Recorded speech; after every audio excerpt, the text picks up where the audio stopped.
Good morning to you, ladies and gentlemen. Good morning, Uganda. Good morning, the world. I am communicating to the people of Uganda, here in Uganda and all over the world. You have all been seeing the brutality that is occasioned on us by the security forces, by the police, by the military, and other security agencies. It is clear that this election is not in the hands of the Electoral Commission. We have numerously complained to the chairman of the Electoral Commission, who one time claimed that he's not on social media, so he's not able to follow what is happening. He's also reported to have said that his DSTV subscription was cut off, so he was not able to know what was going on, even though he himself and the entire Electoral Commission said that this is going to be a scientific election, therefore a scientific campaign. Many of our people have been murdered in cold blood by the police and the military. Some were run over by police trucks, while others were shot and killed execution style. All these we brought to the attention of the Electoral Commission, which did not do anything. Just a few days ago, a journalist that was covering closely the happenings, Ashraf Kasiri, was shot on the head and is still in critical condition in the intensive care unit of Rubaga Hospital. Our brother, Senteza Frank, was murdered. He was run over by a military police truck. Yesterday, I was supposed to campaign in Kalangala Islands as per the Electoral Commission schedule. For the record, Kalangala Islands is not any of the places that were restricted for campaigns. However, we were followed by police and the military, and a military chopper came over with very many military men and SFC soldiers. All of our team, to the tune of 90 plus people, including our medical team, our security team, our media team, and other journalists, were arrested and they remain in illegal incarceration. I was also arrested by the military and I was put in a military chopper with more than 50 soldiers, flown to Kololo airstrip, transferred to a police car that drove me and dumped me here at Magele. But before that, I was arrested and put into that mobile police van together with my personal bodyguard, Eddie Mutwe, who were pepper sprayed and yes, tear gassed in that truck. So that is what the regime is doing. I've said it before and I say it again, that we know that this is meant to break our resolve. This is meant to weaken us, but we are not going to give up, because what we are doing is legal. This is a campaign and it is not a criminal. It's not criminal at all. It's not a crime to campaign during the campaign season. I am a presidential candidate and it is my right to campaign, to reach out to the voters. While the Electoral Commission claims that Mukono district and Kampala district and Wakiso districts and Masaka and many other districts have been restricted for campaigns. All of you have seen General Museveni campaigning. He was campaigning right here in Wakiso. Yesterday, he was in Busabala campaigning, and shameful enough, he is the one giving orders to stop us from campaigning. As per the Electoral Commission program, I and the team were supposed to be campaigning in Bukoma Simbi and in PG today. That is sanctioned by the Electoral Commission. That is the program. And after here, I am heading to Bukoma Simbi and in PG. Yes, many of our team members were arrested, but that will not stop us, because this is not about Chagulanyi and it's not about my campaign team. This is about all the people of Uganda that are yearning for change. So therefore, right from here, I am heading to Bukoma Simbi for the campaign. I send a message to the Uganda Police Force and the Uganda People's Defense Force that you are continuously being used to break the law. You are abusing the rights of the citizens. But as per the human rights law, you will personally, individually, be answerable for the crimes that you commit against the people of Uganda. As for me, I know that my life has been targeted very many times. My life has been targeted. Almost all of my close working team have been hit. First, it was a journalist that was covering closely around me, Moses Boyo, was targeted and shot in the face by a rubber bullet. Then, my personal producer, Dan Magic, he was shot and his face split. He lost his teeth. Then was the head of my security team, the regional security team, Afande Kato. He was shot on the eye. Then it was Nubian Lee. And recently, it was Kasirye Ashraf who was shot. However, we are not going to give up. Even when you finally shoot me, this will not stop this irreversible revolution. I thank you, ladies and gentlemen, that imposing bidem mu Uganda. Abasebo ne banyabo tubebaza olw'okujja n'okutuusanga obubaka bwaffe bwe tulina eri bannayuganda. Nga bwe muzze mulaba ekyanga tulangirira okwesimbawo wabaddewo ebikolobero bingi ebitukoleddwako okuviira ddala mu kumpamba ku nomination day nga twakamala okwewandiisa n'ebikolobero ebirala ebizze bikolebwa, abantu bakwatibwa, abantu bakubibwa, abantu battibwa. Okwemulugunya kuno twakutwala ewa electoral mu kakiiko k'ebyokulonda. Tutegeeza mwami byabakama n'akakiiko kakulembera ti poliisi n'amagye byawamba prosesi y'okulonda.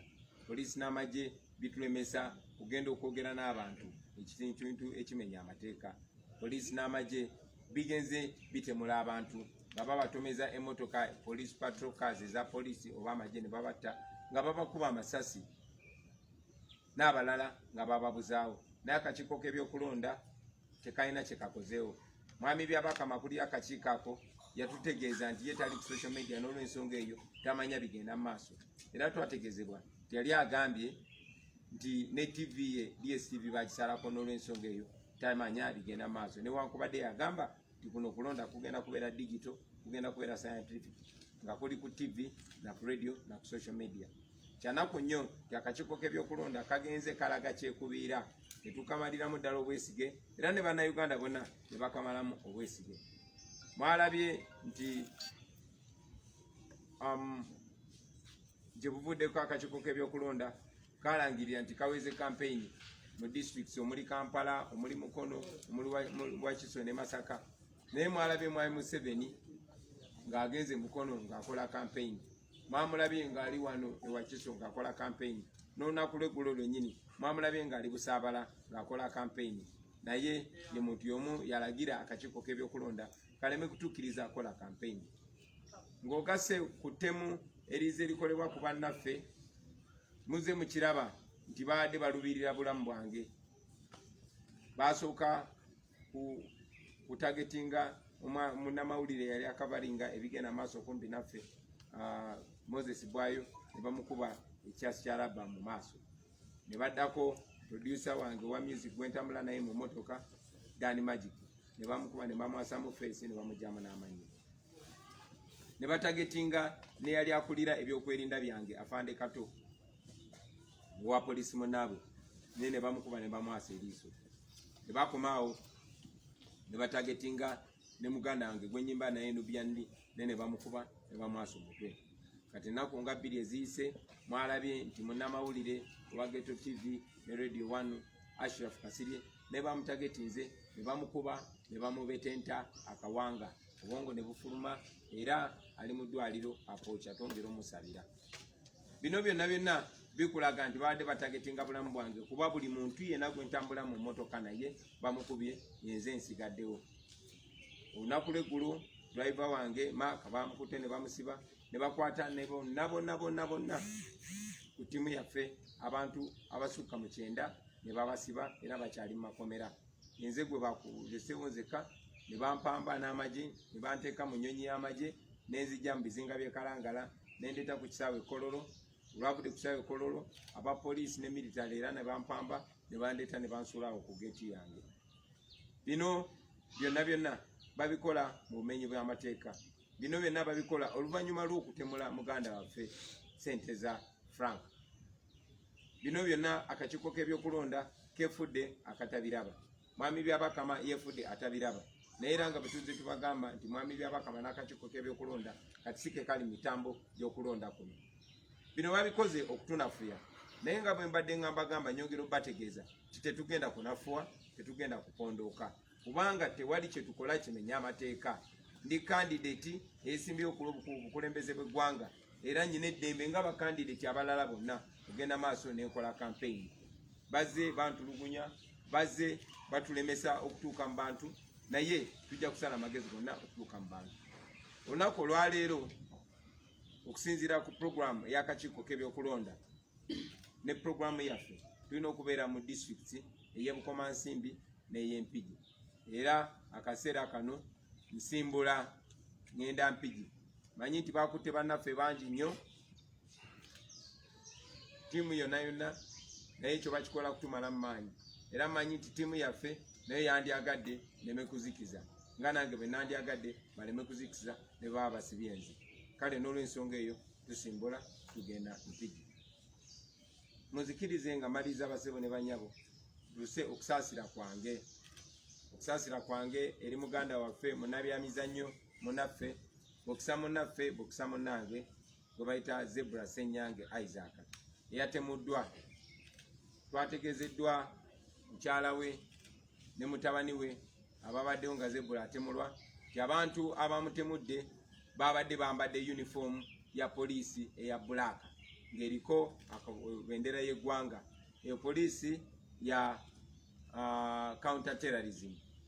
Muzze mulaba bannamawulire abantu abazze batulondoola, abazze bakuba abantu abasindirira emotoka yaffe amasasi nga bambala uniform yemu ne beebika n'ebikookolo.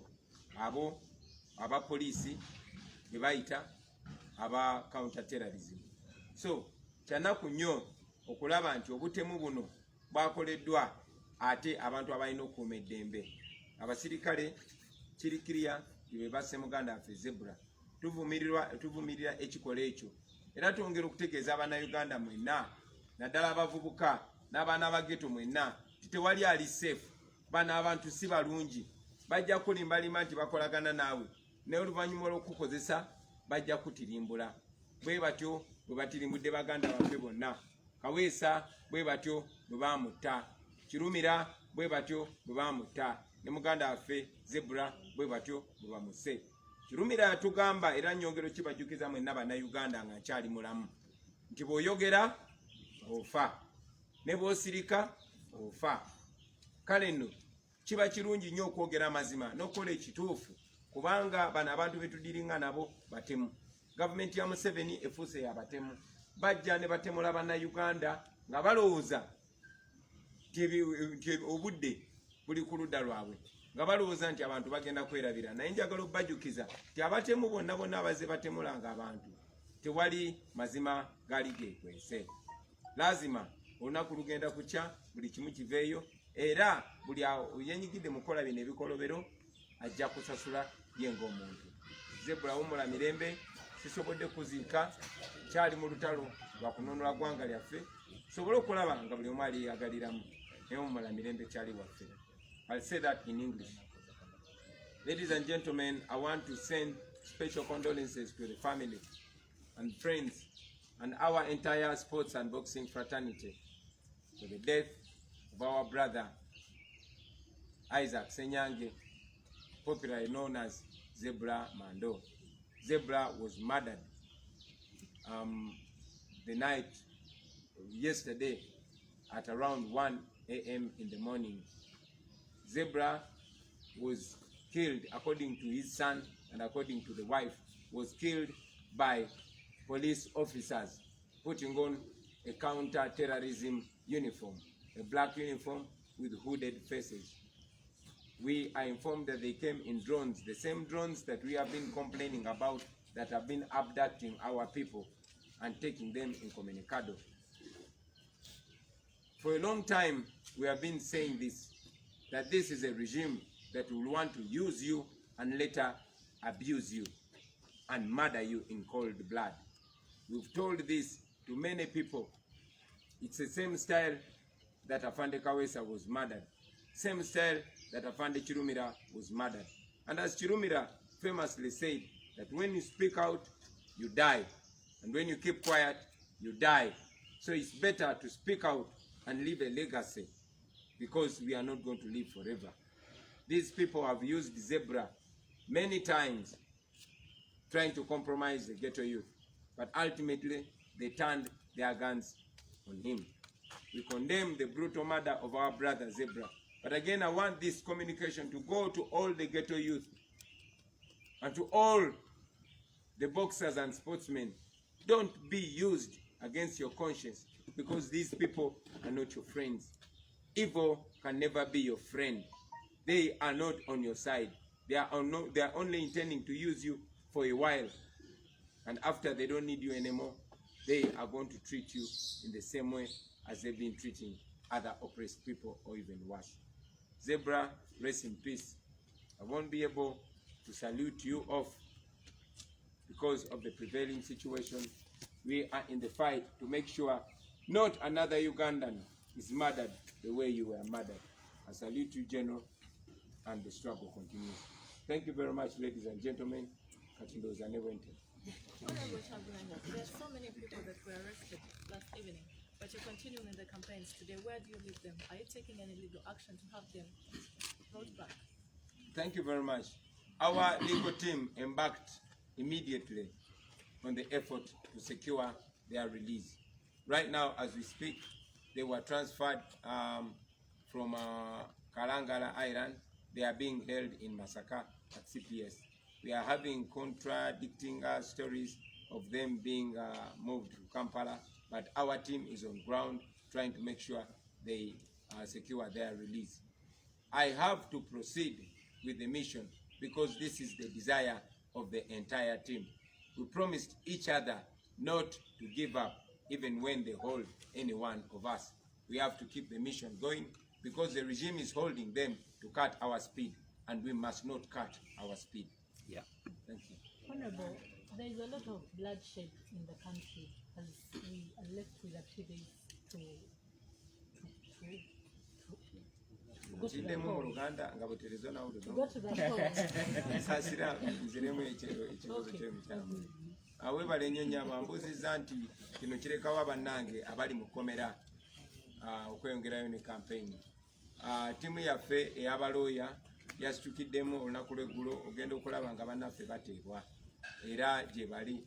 Twakomye obawuliza nga babajjeeyo e Kalangala nga babatutte ku CPS e Masaka, era ttiimu yaffe ey'abalooya gy'eri. Twasuubiriziganya ne ttiimu yonna, buli omu yasuubiza munne nti tetugenda kuyimirira, tugenda genda maaso. Ne baba bakutteko omu, oba nga basibyeko omu, oba nga basseeko omu, oba bameka, tugenda genda maaso. So kino kyenkola ngezaako okutuukiriza ekisuubizo kye nasuubiza bannange. Ne bwe nnaaba nsigadde bw'omu njagenda maaso n'olutalo luno, kubanga tetulwana mu bumenyi bw'amateeka. Museveni asiba bannaffe kubanga ayagala tusala sipiidi, alabe nga tetuuka mu bitundu bya Uganda bye tutanatuukamu. Obudde bwayita dda, guno gwe mukisa gwe tulina. Tulina omulimu ogw'okukola era tetulina kussa mukono. Kye tubadde tugamba nti tewali kuzikiza, kye kino kye tutegeeza. Era manyi nti kino kye tukola, kino kye ngendako kisanyusa ttiimu yange ne mu kkomera gye banaabeera. What do you think can help to bring back peace in the masses ahead of the polls, that we may not go into the bloodshed even in the polls? What can be done? Do you think Uganda can go back to the peaceful days it had even during the elections? Thank you very much.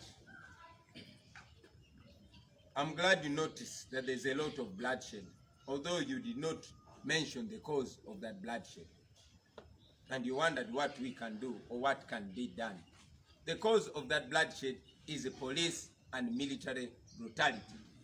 I have been calling for non-violence. The people of Uganda are not violent. We are being attacked and shot at by the Uganda People's Defense Forces, which is supposed to be guarding the lives of the people of Uganda. We are being attacked, brutalized, and shot at and murdered by the Uganda police force, which is supposed to protect and serve. Ugandans are not killing their people, themselves. The people of Uganda are not killing themselves. The police is killing the people of Uganda. The military is killing the people of Uganda on the orders of General Museveni.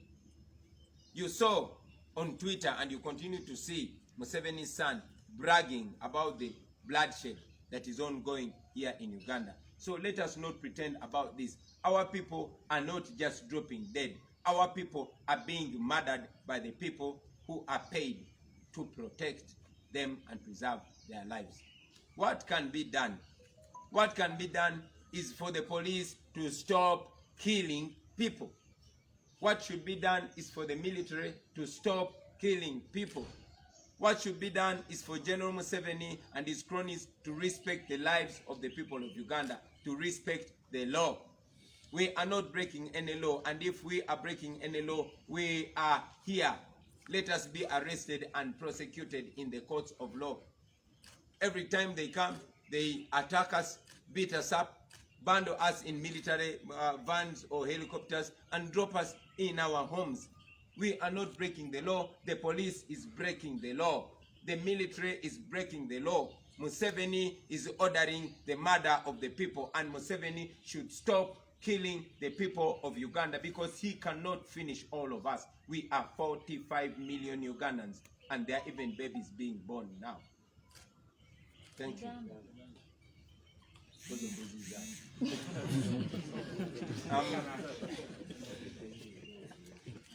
Tusobola kuzza tutya emirembe embeera eringa etabangisa omusaayi mungi guyika, tusobola tutya okuzza emirembe era kisoboka okukuba akalulu ak'emirembe nga tewali tabangi? Obwebale nnyo okyogedde nti omusaayi mungi guli mu kuyiika, abantu bangi bali mu kutemulwa lwakuba olinga kibikiridde. Togambye tuwadde nsonga lwaki abantu battibwa, oba tuyogedde bani ababatta. Buli omu akimanyi nti bannayuganda tebali mu kwetta, bannayuganda tebanogoka bunogosi ne bafa. Bannayuganda bali mu kutemulwa, nga batemulwa poliisi, batemulwa amagye, batemulwa ebitongole ebikuuma ddembe ebisasulwa okubakuuma n'okuuma obulamu bwabwe. Poliisi yeri mu kutta abantu, ebakuba amasasi, ebakuba tiyagasa, abaana ne bazirika ne bafa abato, ebatomera n'emmotoka ezigulwa ssente z'omusolo. Kiki ekisobola okukolebwa? Ekisobola okukolebwa ye poliisi okulekerawo okutta abantu, ge magye okulekerawo okutemula abantu. Bino bye bintu Mwami Museveni byagamba byalwani byamutwala mu siko okulwana, okutemula abantu bannayuganda batalina musango. Poliisi n'amagye mulekerawo okutemula bannayuganda. Ekisobola okukolebwa ye poliisi okola omulimu gwayo nga bwe guli mu mateeka, okuuma abantu n'ebyabwe, okuuma amateeka n'obutebenkevu. Poliisi yemenya amateeka, amagye ge gamenya amateeka. Tetulina tteeka litumenya, kubanga singa tulina etteeka lyonna litumenya bandibadde batukwata ne batusiba. Ne buli bwe bankwata banteeka mu bimotoka byabwe, kunfuuyira tiyagaasi na pepper spray, kuntulugunya, kunteeka mu nnyonyi z'amagye, kunvuga, kunsuula waka, nga tewali musango n'ogumu gubanziguddeko. Singa nyina omusango oba singa abantu betukola nabo balina emisango bandibadde batutwala mu kooti ne batusiba, naye tetulina musango. N'olw'ensonga eyo Mwami Museveni yalagira obumenyi bw'amateeka. Mu mateeka ndi candidate nga Mwami Museveni, nandibadde nzikirizibwa okukola campaign nga ye, naye ye akola campaign ne mu bitundu bye bagamba nti no babiwezeemu campaign nga akumibwa poliisi n'amagye, neffe gwafuka musango n'okulabibwa nti owagira Kyagulanyi. So ekisobola okukolebwa ye Mwami Museveni okuyimirira ku kigambo kye, okuyimirira ku mateeka, bawe amateeka ekitiibwa, bawe n'obulamu bwa bannayuganda ekitiibwa. Mwami Museveni lekeraawo okutta bannayuganda. Mwalabye mutabani we nga yeewaana ku Twitter n'emikutu emirala olw'ettemu lye bakola ku bannayuganda. Nenjagala okubategeeza temusobola kututta ne mutumalawo. Tuli miliyoni 45 ate nga n'abalala bakyazaalibwa. So mugoberera amateeka, mulekeraawo okutemula bannayuganda, buli kimu kijja kuba bulungi. Mwebale nnyo, mwebalire. Anyway, just want one understand for me. What next for you, especially because you're going to Mpigi and you could still be arrested and you could still be brought back home, and you have about 13 days of campaign remaining. What are you planning to do to ensure that you actually accomplish what you want? Because you get arrested today again and you're brought back home, probably. Well, there's not so much for me as a citizen to do. The only thing is to follow the law. Everything that we are doing, everything that I'm doing is within the law. And what everything the police and the military is doing is against the law. So I intend to observe the law, and I intend to watch them break the law. Good enough, we have so many cameras around. I've said it before and I continue to say that our biggest weapon is the camera, to expose them. You saw the military and the police. I mean, today you cannot differentiate between the military and the police. They came out and said they are not going to allow Ugandans to expose the injustice and the oppression and the murder and the atrocities that they are committing against the people of Uganda. But somehow we shall be able to expose them. And they are doing a good job for us exposing themselves. We are going to allow them expose themselves as much as possible. We shall follow the program. This is a program drawn by the Electoral Commission. I am a presidential candidate, and I am not at the mercy of Museveni. I am not at the mercy of the police. I am supposed to be protected by the Electoral Commission. But the Electoral Commission is silent conspicuously. So we shall follow the law, and we shall watch them expose themselves. We shall watch them go on record breaking the law. I have always been campaigning. It is not the first time for them to arrest me from a campaign trail. It is not going to be the first time for them to block me. But what I'm doing is the right thing. I don't know what's going to happen today, but I just want to do God's work. And that is standing for what is right and being the voice for all those people that don't have a loud voice. Thank you.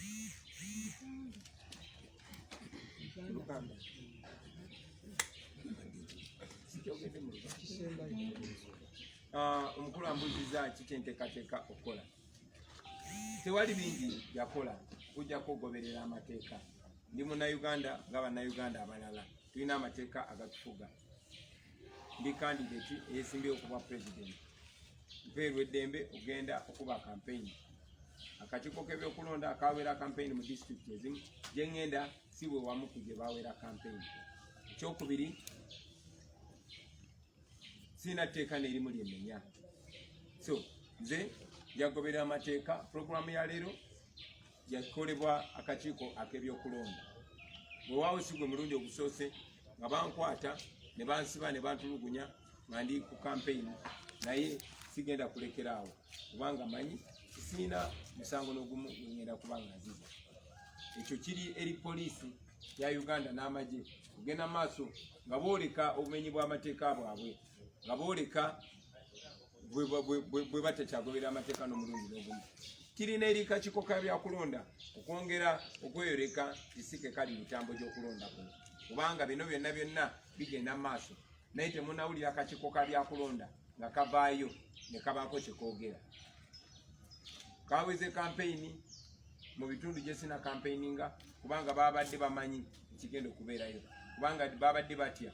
Naye Mwami Museveni juzi yabadde mukono okoseggulo, yabadde awo wano Wakiso, olunaku lw'eggulo yabadde Busaabala, naye ffe ne bwe tugenda okucampaigninga mu bitundu by'eggwanga ebyenjawulo badulemesa. Naye ffe tumanyi nti amateeka gali kusaidia ffe ne Katonda ali kusaidia ffe, kati wali kye tujja kutya n'ekimu. Banaye mwebale nnyo, kati katusimbule.